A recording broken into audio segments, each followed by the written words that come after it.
Deception and power are often tied together, especially in the complex structures that govern the states of the Inner Sphere.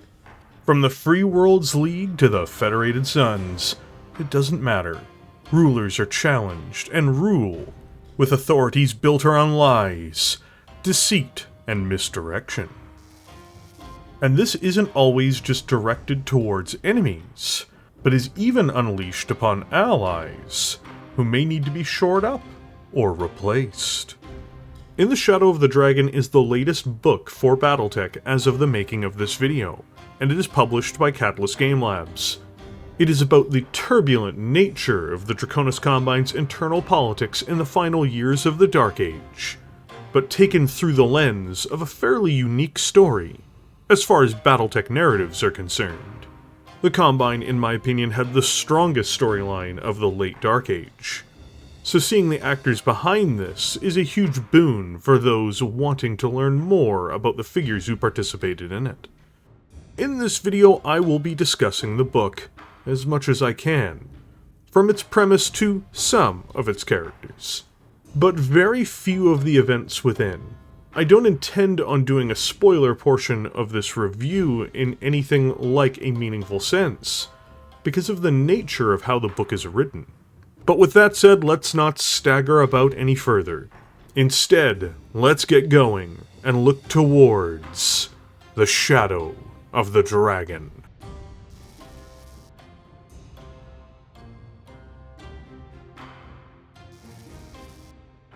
I was provided a copy of this book for review by Catalyst Game Labs. The only thing they asked of me was to review the book, for good or for ill. I have, as is my usual policy, donated its approximate value to the BCSPCA, and shared this on my channel's Discord. I always hate to mention when I give things to causes like this, as I feel it's a very private matter. However, in the instance of receiving product like this, that I have not paid for, it is important to let you, the audience, know my procedure for handling it, which is to donate its value to charity. I am accountable to YouTube channel members first and foremost, and always remember that when dealing with things like product reviews, or videos about them. Thank you all, and let us continue with the video. First, I want to start with, this book is really hard to review, and I don't think the video will be particularly long or in-depth as a result. Why would it be hard to review, you may ask? Because the book's narrative is built as a crime novel. While there is action and drama at its very core, of course, this book is very much a mystery novel, with, yes, criminal activity at the center of it. What does that mean? If I talk too much about certain characters, or even the plot, I'm going to be spoiling the entire experience of just reading the book. So that makes this a bit harder to actually go over. But let's get started with at least a little bit of this. In The Shadow of the Dragon is a book taking place in the last years of the Dark Age, before the events of Damocles' Sanction, but more or less chronologically leading into them. Its clear focus is very much on characters around the powerful, rather than the powerful themselves, and builds up who surrounds those people, rather than truly delving into them. I actually really like this approach in the book, just because it gives a great deal of texture to the world. There are a few world-changing events in this book as well, though the intrigues of some of the more important plot points definitely set up things for bigger events to come, in the future. As to the writing quality, I think this might be my favorite novel by Craig Reed. I've read his Elements of Treason series, as well as several short stories, and this one really stands ahead of the others, at least in my opinion. I think there was more character development overall throughout, and I thought the cast really gelled well together. There is really one prime protagonist, everyone else, even perspective characters, definitely feel secondary to him, and that's absolutely fine. I thought the dialogue was overall pretty good, though I do think Yori's opening scene was a bit rough in terms of her speaking. It's improved throughout the rest of the book, however, and I'd not apply this to any other portion of the novel. Given that I'm a very critical person when it comes to this kind of thing, that's actually really good in my mind. as that is the only meaningful criticism I think I can level against the book as a whole, and I enjoyed or didn't mind everything else. For those of you who are more interested in the action side of things, the mech battles were solid, though this is the thing I'm least interested in when I read a Battletech novel, to be fair, so my taste doesn't always line up with everyone else's. I should add there's a lot more action than just mech shooting each other too, so you won't be starved in that category. The book stretches out across a sizable space. The core story and epilogue go all the way out to 366 pages, and it has 58 chapters, plus an epilogue. So that is as much of the review as I can go over with this part. Why don't we get into the characters? This is kind of a section where it's tough to go over everyone without, once again, potentially spoiling an abundance of the plot, including just letting you know what they're doing inside of the story as well. So in this, the character section, I'm going to talk a bit about the primary characters within. The main protagonist perspective within the book is through the eyes of Russell Blaylock, and we experience most of the core plot through them, though not entirely. The biggest surprise you'll find is that Russell is not a Mechwarrior, but instead is an inspector in the Civilian Guidance Corps, more or less the civilian police within the Draconis Combine.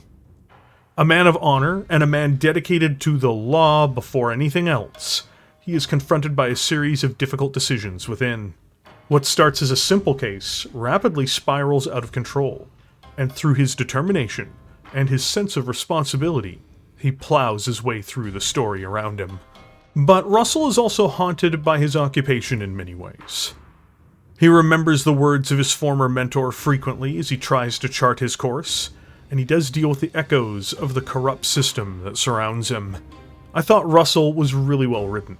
I really enjoyed reading from his perspective, and I had a really good time seeing him struggle not only against the case that he came across, but the competing interests in the Combine. The second most prolific character in the story, Reiko Dawson, is a character I can't really go over without spoiling a chunk of the book. The best I can say is she's a Cretan agent, of an order that serves the interests of House Kurita. She plays a key role in the events of the story, and we see her progress from somewhat of a lower status in her role into a higher one. Without her presence, the story would have been radically different, and she is vital to the core plot, and the character development around her. She herself does grow as a character too. She is definitely in a supporting role to Blaylock, however. Sarah Foster is in essence the best friend and right hand of Kurita Yori. She is a person who tries to not just look out for Yori's political future, but for her personal, mental, and physical well-being. Sarah often exercises the coordinator's will throughout the story, while she provides her counsel to her friend and leader. The coordinator of the Draconis Combine, the head of House Kurita, and the most powerful person in the state, in theory, Kurita Yori is a secondary character within the story, and that's entirely fine. Her role is that of a quest giver of sorts, even as she's pulled in and out of the main plot's orbit. We do see her making her own plans, playing the political games one must to survive on Luthien, but as a whole, she is not a true primary character in the story. There are a ton of additional secondary characters within this, including Toranaga, the Gunji no Kanri. There is also the main antagonist as well, who will go unnamed because it would begin spoiling the story. Everyone from honor-bound warriors to people with personal vendettas or interests in the case, all the way through to shadowy figures of organized crime or politics. I'm not going to list them all here, or their placement within the story, as that would ruin the mystery, to be frank. I won't lie, this is going to be pretty short as we go over what else I can within the book. Not because the book's bad, quite the opposite actually. So, I'm going to give you what I think I can without kind of ruining the book as a whole. The book centers on Russell Blaylock, who, as I mentioned before, is an inspector with the Civilian Guidance Corps. It opens with the murder of a medical professional, a nurse, who happens to be the sister of someone very important. It becomes entangled with an entire web of shadowy figures, politics, and the coordinator herself. The ISF, CGC, DCMS, Yakuza, and the nobility all inevitably fall into the orbit of this one crime, and it's Russell who is the one delving towards the truth behind it all. The results of the case will reverberate throughout the establishment, and has consequences far beyond their seeming humble beginnings. The plot is explored very well, with multiple twists and turns, as well as with an ever-growing number of participants. I was surprised at times while reading it, being like, is this really a crime novel but for Battletech? And the answer I knew was like, yeah. That's not a bad thing at all. It was just really surprising as I was going through the book, and in a good, refreshing way. I felt interested in what was being uncovered, and how the characters were learning throughout. I think it definitely served the novel very well. It was also refreshing that the main protagonist wasn't a mech warrior. This story is really about the boots on the ground. If you're looking for non-mech combat even, this is one for you, as there is plenty of it. There is, of course, stompy robots as well. This is a Battletech book after all, but as a whole the book could have taken place in almost any other setting and still worked. Changing up a few characters, of course. I love the Draconis Combine, and getting to see its inner workings at play was great. The characters were a decent read. The mystery does work as it's built up over time and more information is brought forward. And the ending portion of the book is exceptionally well executed, at least in my view. I love to be much more detailed in my reviews, but I just can't be this time, as I do recommend this particular book, if you're interested in the later eras of Battletech. That is right, I'm going to give my recommendation to it. I know I can feel all your collective surprise from the past as I write this, but it really is well worth your time. For fans of just a decently written story, this one works. For fans of the Draconis Combine, it's fun. For people wanting to just get an idea of who the characters surrounding Kurita Yori are, her supporting cast if you will, this book flatly just expands on that, and makes the world more lived in, just by its very nature. After you've finished, you'll definitely feel the urge to take up arms in defense of the dragon. So that is it, that is the end of this review. But before I leave you all and conclude this, I'll give you a bit of a quote from what lay within. "Sir," Russell said, "we've only had the case for 5 hours, and there's no evidence to suggest this is an internal security matter." "The victim is of interest to us," Dobson replied. Russell turned to him.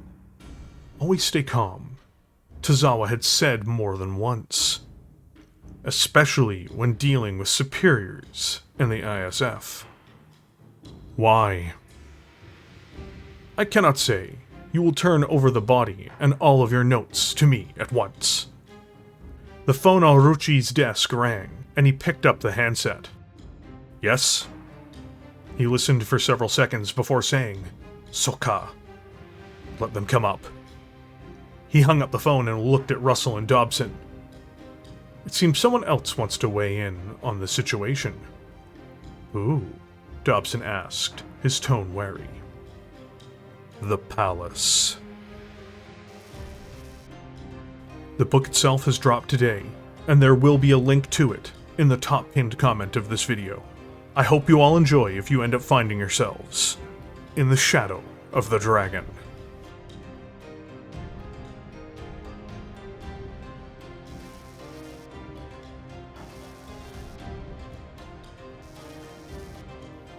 The summer grass is all that remains of a soldier's dreams. The summer grass, the splendid dreams of samurai warriors.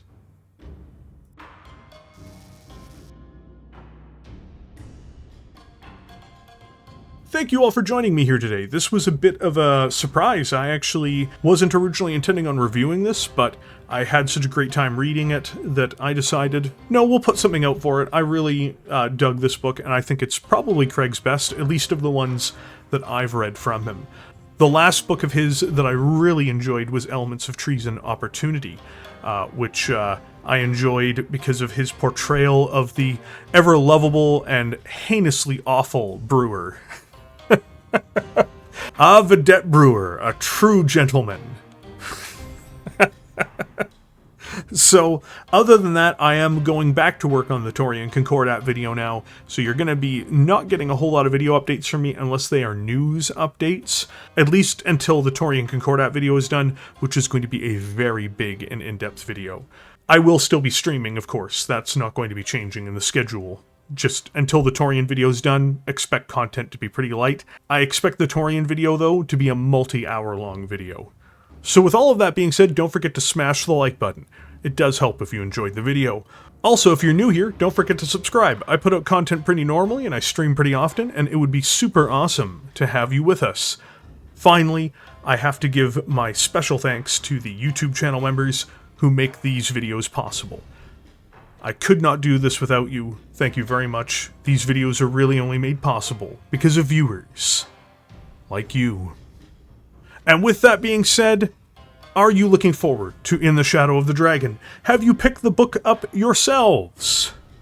Let me know, and I'll catch you all in the comment section below.